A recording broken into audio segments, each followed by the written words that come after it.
Awesome laptop.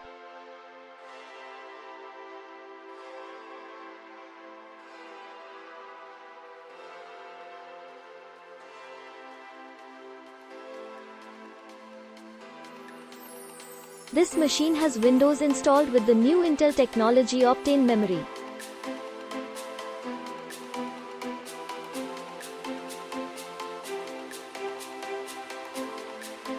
If you try to dual boot Linux, he will not recognize the Windows. My alternative to this was disabling the RST Optane option in boot menu just as I was performing the installation of Linux. He recognized the Windows and installed Grub. However, Linux will only work boot if Optane is off and Windows will only boot if Optane is on. Grub has not yet found a way to switch this technology when booting the other OS. So that means you will have to go into boot menu every time to switch the Optane when switching OS. Alternative, disabling Optane memory from Windows. Intel has some tutorials to do this. Warning, I have not tried this method and it's just a theory. This machine is great, but 4 stars because it is so complicated to dual boot. This is a great laptop.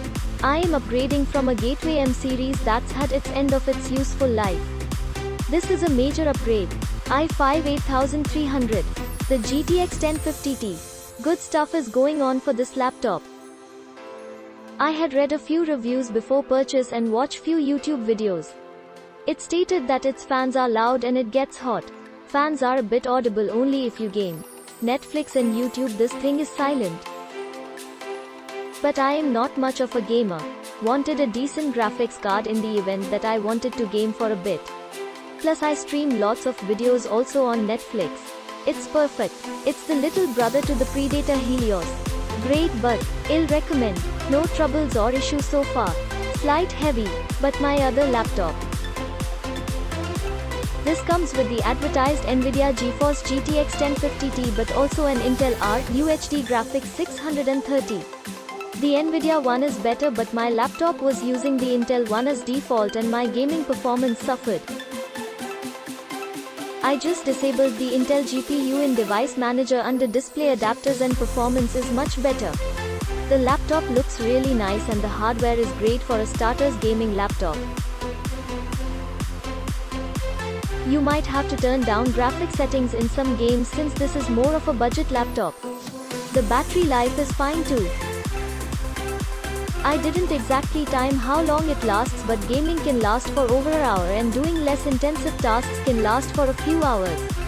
Another thing to mention is the game performance is not as good when the laptop is not plugged in. Some games have an FPS cap when not plugged in. This can probably be changed in the settings but your laptop will die faster. The only other things are the display is fine but wish the brightness could go a little lower for darker settings and the fan will get loud while playing games.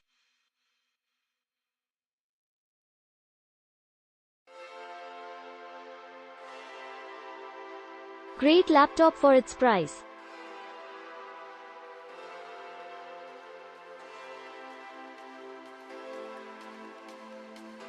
This laptop is great for gaming. The games I play on it are Destiny 2, Fortnite, Minecraft, CSGO, Dead by Daylight. They all have great graphics while holding a steady 60 but on Fortnite you can go up much higher in FPS but you won't see it because you will need a higher headset monitor. For the price this gaming laptop is totally worth it.